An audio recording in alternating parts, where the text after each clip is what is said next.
She was supposed to be just my landlady, but the night I walked in to settle differently, everything between us changed forever. The hallway outside her apartment felt unusually quiet that evening, the kind of silence that made every sound seem louder than it should. My footsteps echoed against the old wooden floor as I approached her door, heart thudding with each step.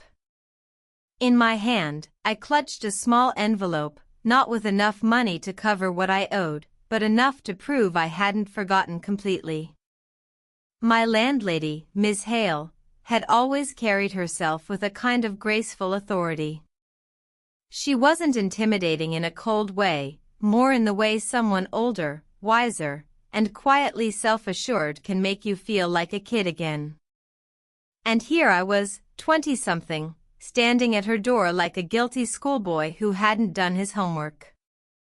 I hesitated before knocking.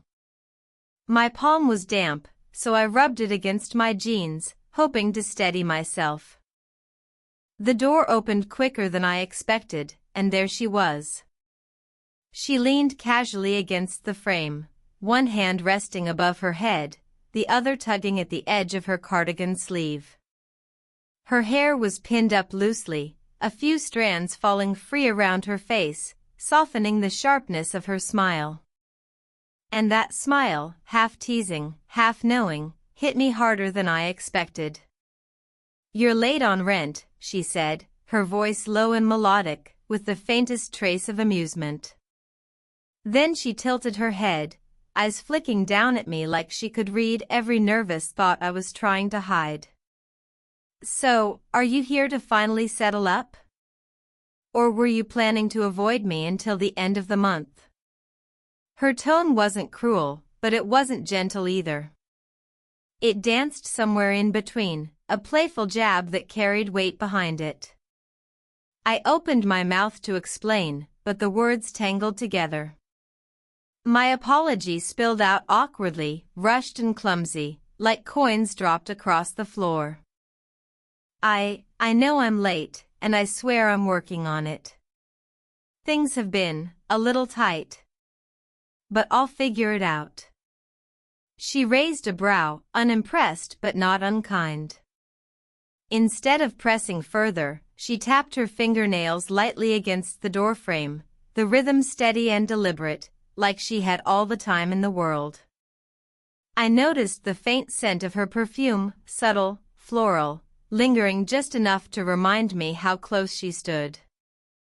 I shifted my weight, feeling small under her gaze. It wasn't just her words, it was the way she looked at me, like she was testing whether I'd break under the silence. Finally, her smile softened, just a fraction. "You always look so serious when you're nervous," she said, almost more to herself than to me. Then she stepped aside, her hand gesturing into the warm glow of her living room. "Come inside. We'll talk about it." The invitation surprised me. I had expected a stern warning, maybe even a sharp reminder of my responsibility. Instead, there was something in her voice, a calm assurance, maybe even curiosity. I stepped forward, the envelope still crumpled in my hand, and crossed the threshold into her world. As the door clicked shut behind me, the faint tension in the air shifted. The conversation about rent wasn't over, but something about the way she looked at me told me this evening would be about far more than money. Her living room was warm in a way my own apartment never quite managed to be. The lamplight washed everything in a golden hue, soft shadows stretching across the patterned rug. It smelled faintly of vanilla and something floral, maybe her lotion or perfume, I couldn't tell. All I knew was that the air seemed easier to breathe inside her space, though my chest still carried a nervous weight. Miss Hale walked ahead of me, her stride unhurried, like she had already decided she wasn't going to press me too hard. The cardigan draped over her frame swayed with each step, and I caught myself noticing how effortlessly graceful she looked, even in the simplicity of her home clothes. She didn't need to try, she just was. She gestured toward the couch. Sit. You look like you're about to faint. I laughed nervously, scratching the back of my neck, and lowered myself onto the edge of the cushion. My knees felt stiff, like I was about to sit in for an interview rather than a casual talk. She, on the other hand, moved with ease. She crossed to the small table by the window, where a teapot and 2 cups already sat, as if she had been expecting company. You didn't have to, I started, but she cut me off with a wave of her hand. You think I don't notice how much you pace in the hallway when you're nervous? I had a feeling you'd show up tonight. She poured the tea with steady hands, steam rising between us. Her words caught me off guard. I hadn't realized I was that obvious. Somehow, she noticed the little things, the details I thought were invisible. It made me feel both exposed and strangely cared for. She handed me a cup, her fingers brushing mine for the briefest moment.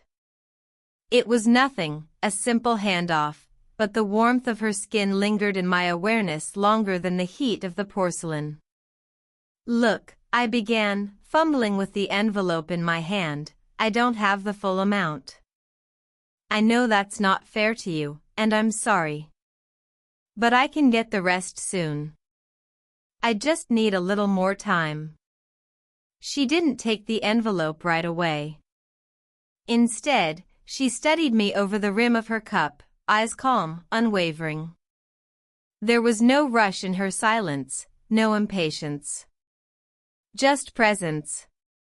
Finally, she leaned back against the cushions, tucking her legs neatly to the side. You always think everything's about the money, she said softly, almost as if she were talking more to herself than to me. Then she gave me that small, teasing smile again. Relax. I'm not about to throw you out on the street. Do I look that heartless? I shook my head quickly, but the tension in my shoulders didn't ease. She tilted her head, watching me like she could see through every layer I tried to hold up. Good, she said, her voice gentler now. Because tonight, I'm more interested in knowing why you always carry the weight of the world on your back. You're young, but you already look like you've been running uphill for years. Her words landed deeper than I expected. I didn't know whether to laugh, deflect, or open up. But something about her gaze, steady, kind, with just enough playfulness to keep it from being too heavy, made me want to stay. And so I did. I set the envelope aside, wrapped my hands around the warmth of the teacup, and listened to the rain begin to patter against her windows. The tea was still steaming between us, its faint jasmine scent curling into the air. The storm outside had grown steadier, the rain tapping against the glass like a quiet metronome. We had moved from the living room couch to the dining table, her suggestion, though I sensed it wasn't really about needing more space. It was about grounding the moment, shifting the air between us from landlord and tenant to something more human.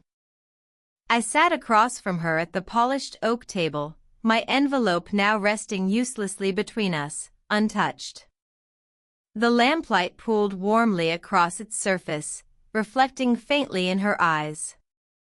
She stirred her tea absent-mindedly, the spoon clinking gently against porcelain, before she looked up and caught me watching her. So tell me, she said, resting her chin lightly against her hand, what is it you're chasing so hard that rent ends up forgotten in the process?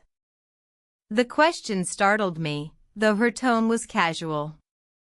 Not accusing, more curious. I shifted in my seat, feeling the familiar embarrassment of being laid bare. I'm trying to get somewhere with my work, I admitted. It doesn't always pay the bills the way it should. But it feels like something worth the risk. I don't want to wake up one day and regret not trying. Her eyes softened, and for a moment the teasing edge I'd grown used to was gone. She nodded slowly, like she knew exactly what I meant. Dreams don't come cheap, she said. Trust me, I've learned that the hard way. I leaned in slightly, curious. What about you? Did you chase yours? A laugh slipped out of her, not a joyful laugh, but one that carried a little weight. She swirled her tea before answering. Once. A long time ago. I wanted to be a painter. I had a small studio, canvases stacked higher than I was. But life had other plans. Bills don't wait for inspiration. Her gaze drifted for a moment, as though she could still see the paint-streaked years she spoke of. I saw something shift in her expression, not regret exactly, but a kind of quiet ache. And in that silence, I realized how much of her life I didn't know. She wasn't just the woman who collected my rent. She had stories, losses, sacrifices. You still could, I said softly, surprising myself with the earnestness in my own voice. Her eyes flicked back to me, studying me for a long moment. Then she smiled, not the playful smirk she wore at her door earlier, but something gentler, more fragile. Maybe. Or maybe I'll just live vicariously through stubborn tenants who don't give up. We both laughed at that, and for the first time that night, the tension eased into something comfortable. She reached for her cup again, and in the small movement, her fingertips brushed against mine where I had rested my hand on the table. The touch was brief, accidental perhaps, but it lingered. I caught her glance then, a spark of something unspoken passing between us. Neither of us named it, but it filled the space more than words ever could.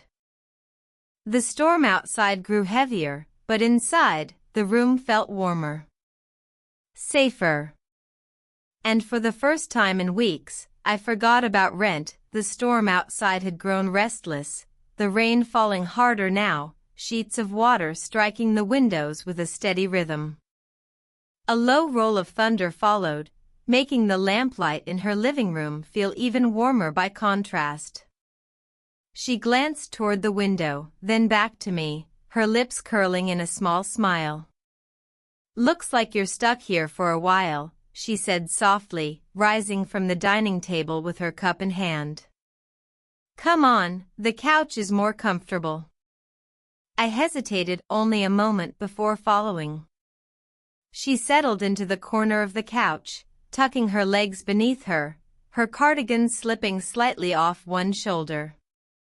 I sat at the other end at first, but the cushions sagged toward the middle, gently closing the space between us whether I wanted them to or not. We sat in silence for a while, listening to the storm. It wasn't an awkward silence, but it was thick, charged. She sipped her tea slowly, eyes fixed on the glass of the window where raindrops streaked down in endless rivers. I watched her profile, the way the soft light traced the curve of her cheek, the way she seemed both untouchable and entirely human at the same time. Finally, she set her cup down and turned to me. You're wound too tight, she said, almost teasing, but her voice had softened. Every time I see you, you look like you're carrying 100 worries at once. You need to learn how to let go. I gave a nervous laugh, rubbing the back of my neck. I don't think I'm very good at that. Her smile deepened, just enough to let me know she was enjoying the exchange. Maybe you just need someone to teach you. Her words hung in the air, heavier than they should have been. I tried to read her expression, but it gave nothing away. She leaned back, resting her head lightly against the couch cushion, her gaze still locked on mine. The space between us felt smaller than it was. My shoulder brushed hers, a barely there contact, but it sent a ripple of awareness through me. I should have pulled back, but I didn't. She tilted her head, studying me with an expression I couldn't quite name. Then, with that same teasing tone she had used at the door, she murmured, "Maybe there are other ways you could make it up to me." The words hit me like a spark. My throat tightened, unsure how to answer, unsure if she meant them as a joke or something more. But the way her eyes lingered on mine, steady and unblinking, told me she wasn't only playing. I swallowed hard, the weight of the moment pressing in. Every instinct told me to keep my distance, to stay careful, but every part of me wanted to close the space between us. She didn't move closer, and neither did I. Instead, the tension stretched like a drawn bowstring, neither of us willing to release it yet. The storm outside raged on, but inside the room, the silence spoke louder than thunder. The storm pressed harder against the windows, each gust of wind rattling the glass just enough to remind us how small the room was compared to the weather outside.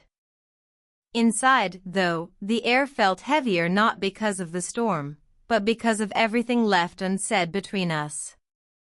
I shifted on the couch, my shoulders still brushing hers, the warmth of her presence making it impossible to focus on anything else. I wanted to speak, to break the silence, but every sentence I rehearsed in my head felt clumsy, too fragile for the weight of the moment. Then she exhaled slowly, almost like she'd been holding her breath this whole time. "Do you know what's strange?" she said, her voice quieter now, softer than before. I turned to her, watching the way her fingers twisted at the edge of her cardigan sleeve. She wasn't smiling this time. The playful spark in her eyes had dimmed into something else, something raw. "Everyone thinks I've got it all figured out," she went on. "I keep this place running, I handle everything myself, and no one ever stops to ask if I'm tired of it." Her voice cracked just slightly on the word tired, like she hadn't meant to let it slip. I didn't answer right away. The truth was, I hadn't thought of her that way either. She had always seemed steady, untouchable. But sitting here now, her gaze lowered, her shoulders drawn in ever so slightly, she didn't look untouchable. She looked human. "You carry a lot," I said finally, my voice quieter than I expected. "More than anyone probably realizes." She lifted her eyes then, and for a heartbeat, I thought she might pull away from the moment. But instead, she let the silence settle, like she was testing if I really saw her. "I do get lonely sometimes," she admitted, almost in a whisper. "This apartment feels so big when it's just me. I fill it with noise, the radio, the TV, but it's not the same as having someone to share it with." The confession hit me harder than I could have prepared for. The vulnerability in her tone, the way her hands stayed still now in her lap, it was as if she had opened a door she didn't often let anyone near. Without thinking, I let my hand rest gently over hers. I expected her to flinch, to retreat into the teasing armor she usually wore. But she didn't. She let my hand stay, her fingers curling just slightly against mine, almost tentative, like she wasn't sure she deserved the comfort. "I'm drawn to you," I heard myself say, the words tumbling out before I could stop them. "But I don't know if that's something you'd ever want, or if it's just me misreading everything." Her lips parted, a flicker of surprise crossing her face. For a moment she didn't answer, only studied me with eyes that seemed to weigh every part of me at once. Then she smiled, not her teasing smile, but something gentler, fragile in its honesty. "You're not misreading," she said softly. The storm outside rumbled again, but all I could hear was the quiet thrum of her words echoing through me. The thunder rolled again, but softer this time, as if even the storm outside had begun to quiet. The lamplight flickered warmly against the walls, its glow catching on the loose strands of her hair. Her hand remained beneath mine, steady now, no longer tentative. It was a small gesture, but the meaning inside it felt immense. For a long moment, neither of us spoke. My thumb brushed lightly against the back of her hand, not intentional at first, more a nervous reflex, but when she didn't pull away, the movement became slower, deliberate. She looked down at our hands, then up at me, her expression a delicate mixture of vulnerability and trust. "You're too young to be this careful," she said quietly, her lips curving into the faintest smile. I shook my head, almost laughing under my breath. Or maybe I just don't want to ruin something that feels important. Her eyes softened at that, the smile fading into something more tender. Slowly, she shifted closer, closing the space between us with a grace that felt unhurried, natural. The scent of her, soft, floral, grounding, wrapped around me. I could feel the warmth radiating from her shoulder as it pressed more firmly against mine. "This isn't supposed to happen," she murmured, though her tone held no protest. It was more like she was saying it to herself, as though naming the truth out loud made it harder to deny. I turned toward her fully, meeting her gaze. "Then why does it feel like it should?" The silence that followed wasn't empty. It was alive, brimming with every unsaid word, every hesitation, every unspoken yes. My heart beat harder with each second, but my movements stayed careful, deliberate, as if any sudden motion might break the fragile balance we'd built. Her hand shifted slightly, her fingers intertwining with mine, sealing the space between us. That single act, her choosing to hold on rather than let go, undid me more than any dramatic gesture could have. I leaned in, just enough to feel her breath brush against my skin. The closeness was electric, yet soft. I didn't kiss her lips, not yet. Instead, my forehead rested gently against hers, and for a moment, the world stilled. Her eyes fluttered closed, a quiet sigh escaping her. When I finally pressed my lips to her temple, it was the gentlest of touches, reverent, careful, filled with everything I couldn't yet say out loud. She turned her face slightly toward me, not demanding more, simply allowing the moment to linger exactly as it was.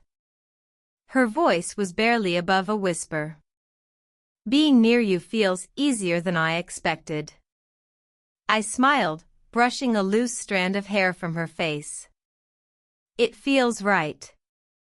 The storm outside began to calm, the rain softening into a steady patter. Inside, the tension that had built for so long finally eased, not through passion, but through the quiet certainty of two people allowing themselves to be vulnerable.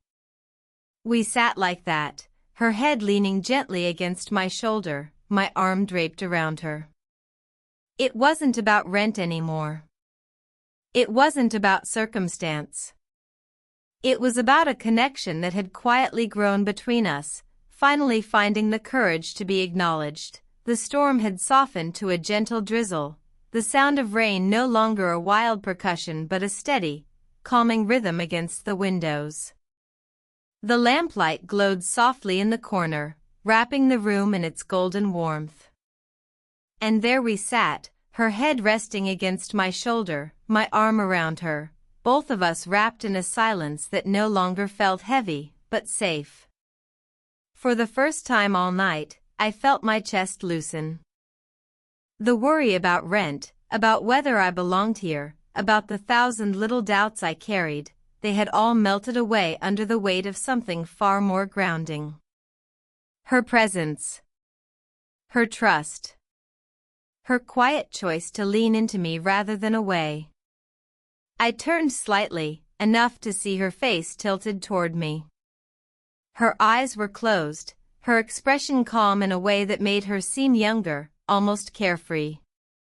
It struck me that beneath all her composure, beneath the teasing confidence she showed the world, there was a woman who had carried her own solitude for far too long.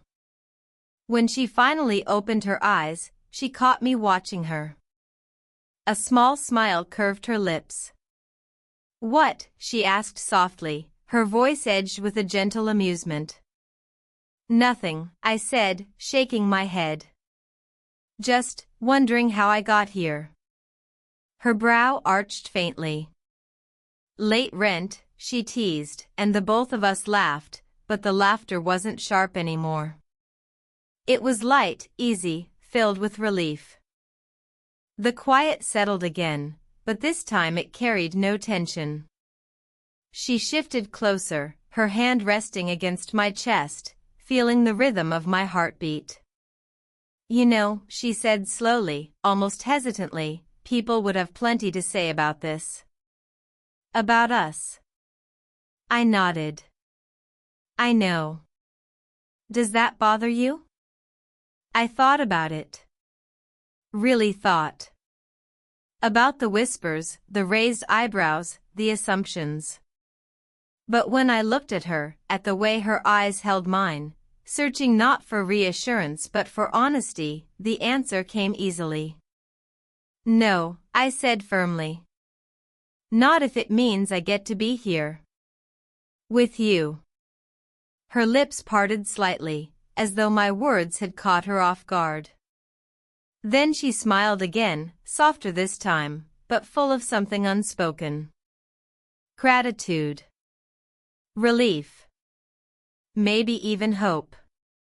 She leaned up, and for the first time, her lips brushed against mine. It wasn't urgent or rushed. It was slow, deliberate, the kind of kiss that didn't need to prove anything. A kiss that felt like an answer. When she pulled back, her forehead rested against mine, and she whispered, "We'll figure this out together." The rain outside slowed to a drizzle, then to silence. The storm had passed, both around us and between us. I tightened my arm around her, holding her close, realizing that for the first time in a long while, I wasn't thinking about what came next, tomorrow, the rent, the expectations. I was only thinking about the woman beside me, and the simple truth that we had chosen each other, despite everything. And in that moment, that was enough. More than enough.